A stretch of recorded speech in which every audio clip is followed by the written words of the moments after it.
Good evening, and welcome to Truth Report. I'm Alex Truth. Tonight, we have a critical investigation into the forces shaping our climate future, from courtrooms in Washington to research labs using artificial intelligence to predict our planet's trajectory, and from the bustling streets of Hong Kong to the political corridors of Manila. The connections between these stories may not be obvious at first, but stay with us, because what we've uncovered is deeply revealing. And I'm Maya Clarity. Tonight's lead story is one that should alarm every person breathing air on this planet.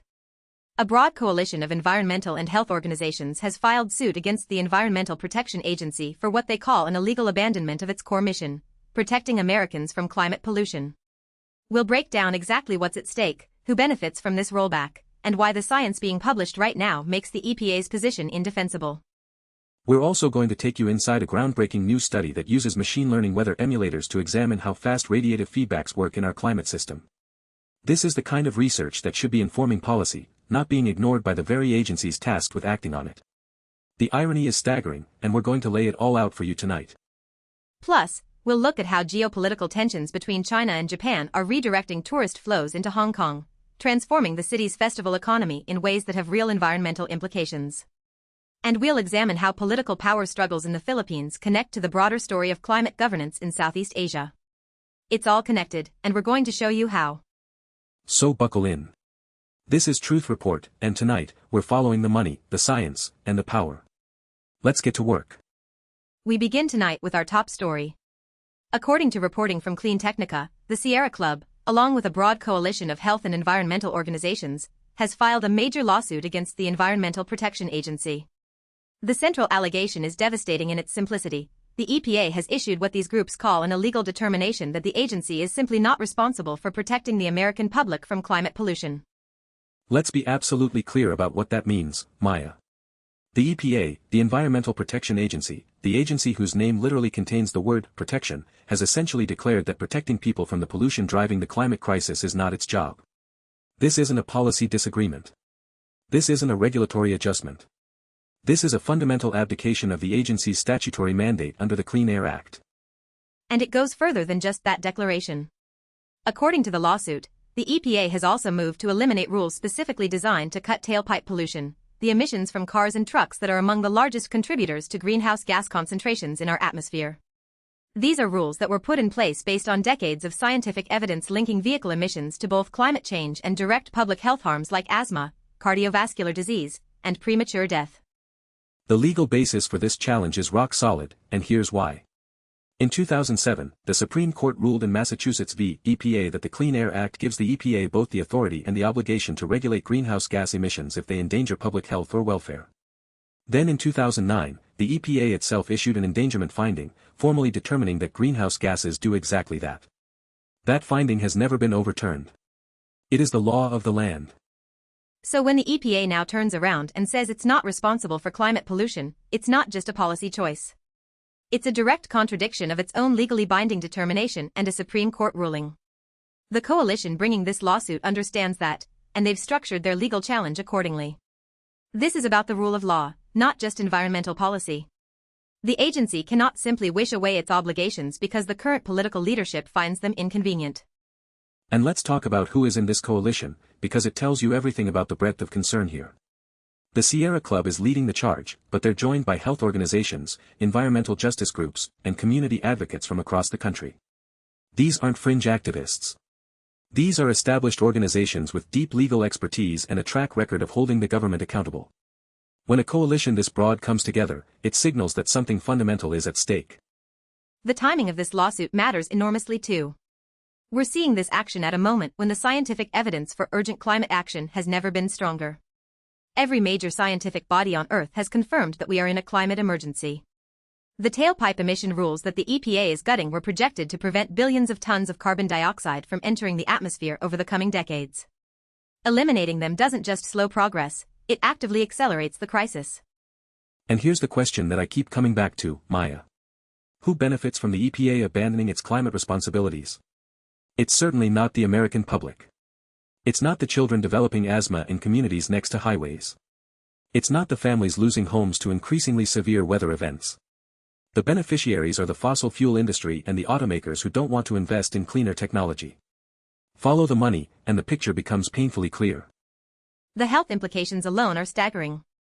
Tailpipe emissions don't just contribute to long-term climate change. They produce fine particulate matter, nitrogen oxides, and volatile organic compounds that cause immediate, measurable harm to human health. The EPA's own research has documented these harms extensively. For the agency to now walk away from regulating these pollutants is, in the words of one legal expert, like a fire department declaring it's not responsible for putting out fires. We'll be tracking this lawsuit closely as it moves through the courts. The outcome will determine whether the EPA can be compelled to fulfill its legal obligations or whether we've entered an era where regulatory agencies can simply opt out of their mandates based on political whims. The stakes could not be higher. Now let's turn to a story that perfectly illustrates why the science the EPA is ignoring matters so much. A new paper published on AR14, titled Examining Fast Radiative Feedbacks Using Machine Learning Weather Emulators, represents a significant advance in our understanding of how the climate system responds to increased greenhouse gases and other radiative perturbations. Alex, break this down for our viewers.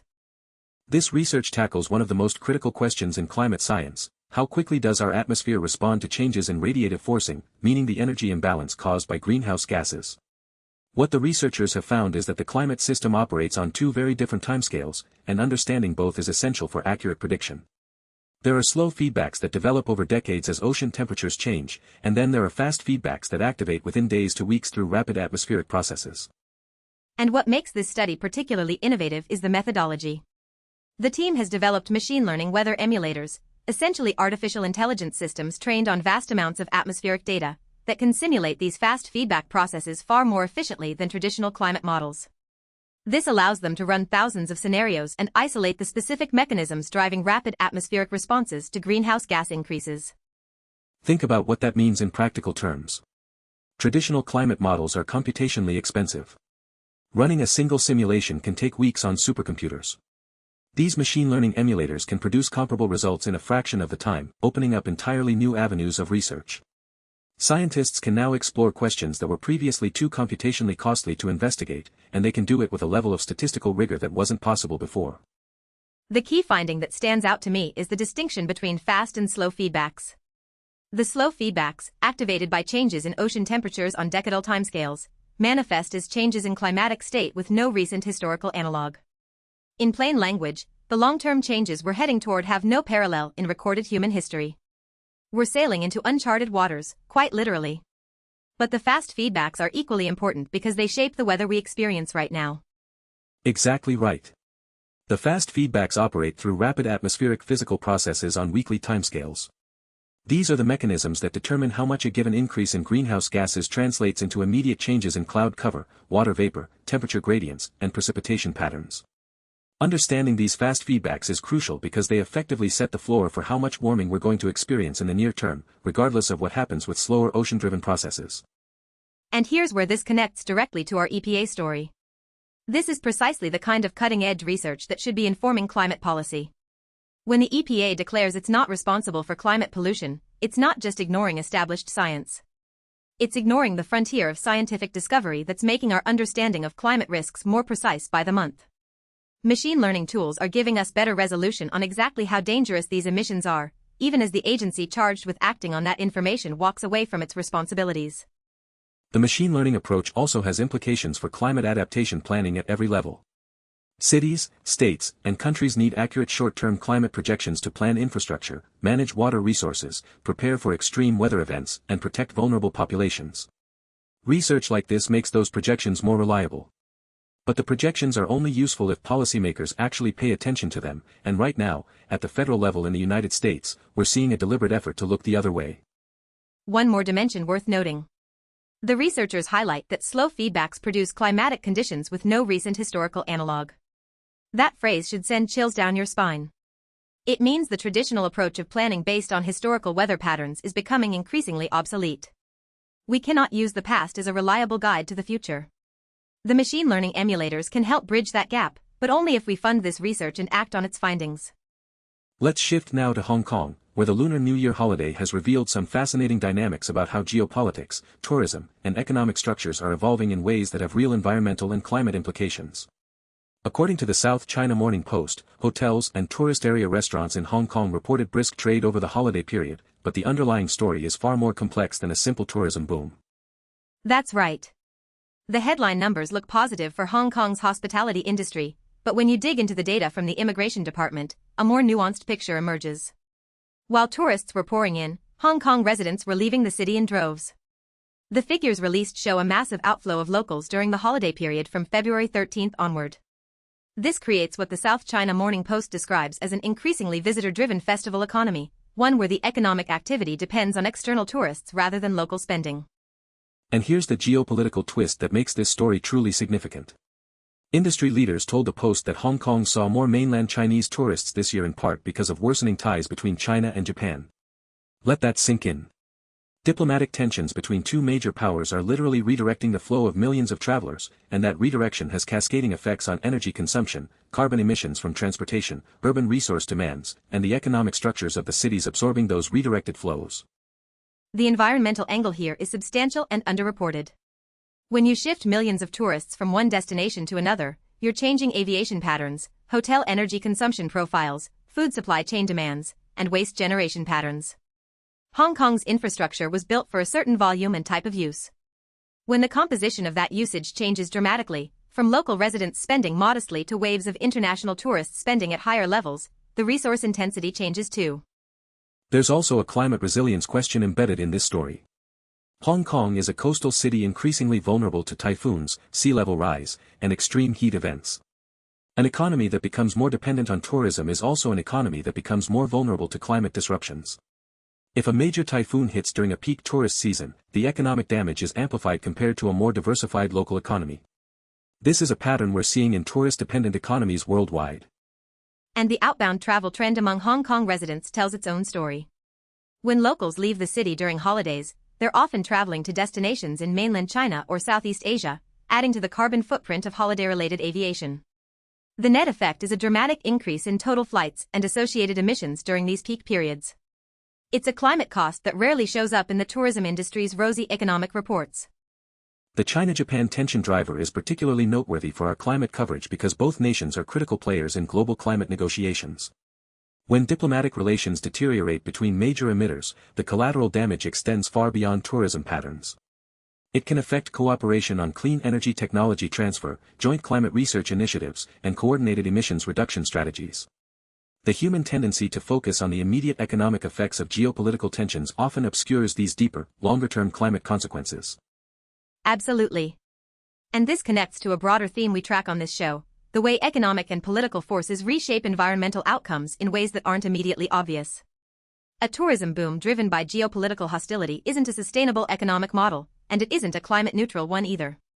The winners are hotel operators and restaurant owners in the short term. The losers are everyone who bears the cost of increased emissions, resource consumption, and climate vulnerability over the long term. Now we need to touch on two other stories that round out tonight's global picture. First, the passing of Professor Wolfgang Helfrich, who died on September 28, 2025, in Berlin.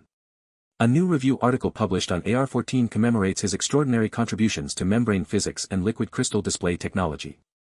While this may seem distant from climate news, Maya, there's a connection worth exploring. There absolutely is. Helfrich was the founder of the membrane liquid crystal model, and his work on biomembranes, primarily composed of lipid bilayers, revealed how these structures are dynamic and complex materials whose shapes are governed by mathematical principles. His contributions to liquid crystal display technology are directly relevant to our climate story because LCD technology revolutionized energy consumption in display devices. The shift from cathode ray tube monitors to LCD screens reduced the energy footprint of billions of devices worldwide. That's a legacy that ripples through our energy systems to this day. Every energy-efficient screen in every office, home, and pocket traces part of its lineage back to the fundamental physics that scientists like Helfrich pioneered. It's a reminder that basic scientific research, the kind that explores the beauty of mathematics in physical systems, often yields enormous practical benefits decades later, including benefits for energy efficiency and climate mitigation that no one could have predicted at the time. It also underscores why funding basic science matters so much. The politicians who want to slash research budgets and the administrators who want every grant proposal to promise immediate practical returns are fundamentally misunderstanding how scientific progress works. Helfrich wasn't trying to save the planet when he developed his membrane theories. He was pursuing beautiful mathematics and fundamental physics. But the downstream applications of his work have touched billions of lives and contributed to energy savings that compound year after year. Our final story tonight takes us to the Philippines, where Vice President Sara Duterte has declared her candidacy for the 2028 presidential election. According to the Diplomat, this early declaration is inseparable from her ongoing feud with President Ferdinand Marcos Jr. But for our climate coverage, the question is, what does political instability in the Philippines mean for climate governance in one of the most climate-vulnerable nations on Earth? The Philippines is consistently ranked among the countries most at risk from climate change. It faces devastating typhoons, sea level rise, extreme heat, and agricultural disruption. The political structure of the country directly determines its capacity to implement adaptation measures, enforce environmental regulations, and participate meaningfully in international climate agreements. When that political structure is consumed by personal feuds and power struggles between the president and the vice president, climate governance suffers. And let's put this in historical context. The Duterte political dynasty has a complicated environmental record. Former President Rodrigo Duterte, Sara's father, made headlines for both opposing mining operations in some contexts and for undermining environmental protections in others. Sara Duterte's own environmental platform remains largely undefined, which is itself a problem. In a country where climate adaptation is literally a matter of life and death for millions of people, voters deserve clear positions on environmental policy from anyone seeking the presidency. The Marcos Duterte feud also has implications for the Philippines' relationships with regional partners on climate issues. The Philippines is a member of the Association of Southeast Asian Nations, which has been working on regional climate adaptation strategies. Internal political instability weakens the country's ability to lead or even participate effectively in these multilateral efforts.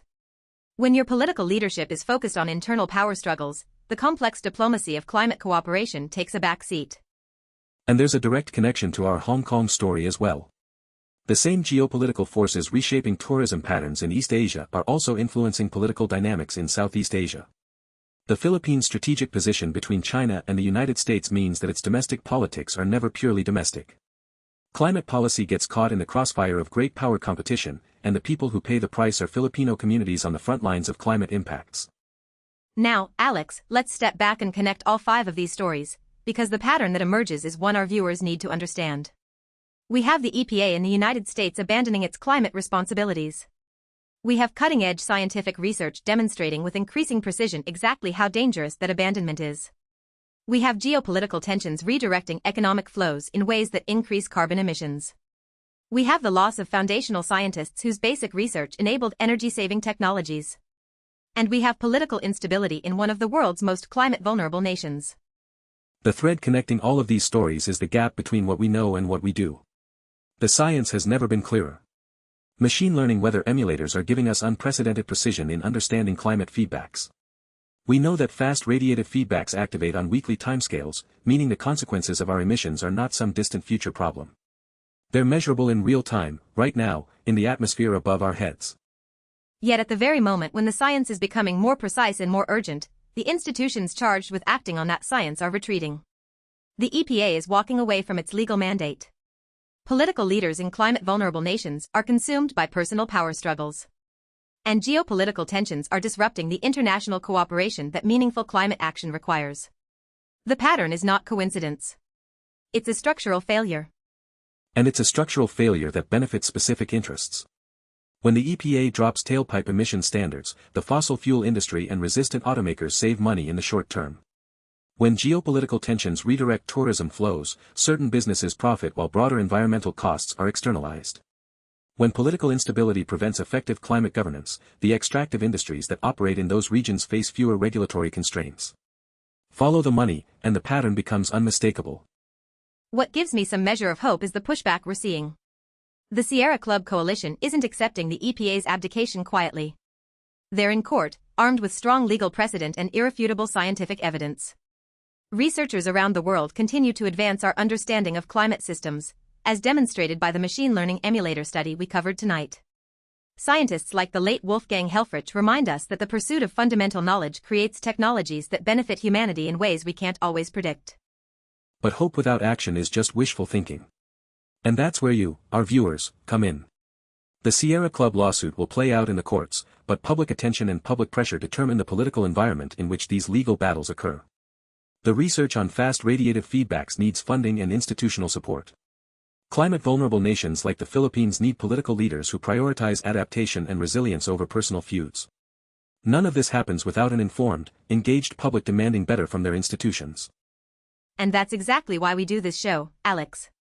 Truth Report exists because we believe that when people have access to verified, in-depth reporting on the forces shaping our climate future, they make better decisions. They hold their leaders accountable. They demand that agencies like the EPA fulfill their legal obligations. They support the scientific research that illuminates the path forward. Information is power, and we're here to make sure you have it. Before we sign off tonight, let's recap what we've covered. The Sierra Club and its coalition partners have filed a major lawsuit against the EPA for illegally abandoning climate protections and eliminating tailpipe emission standards. New machine learning research is revealing with unprecedented precision how fast our atmosphere responds to greenhouse gas increases. Hong Kong's tourism economy is being reshaped by geopolitical tensions in ways that have hidden climate costs. The legacy of physicist Wolfgang Helfrich reminds us why basic science funding matters for energy innovation. And political instability in the Philippines threatens climate governance in one of the world's most vulnerable nations. These stories will continue to develop, and Truth Report will be here to follow every thread.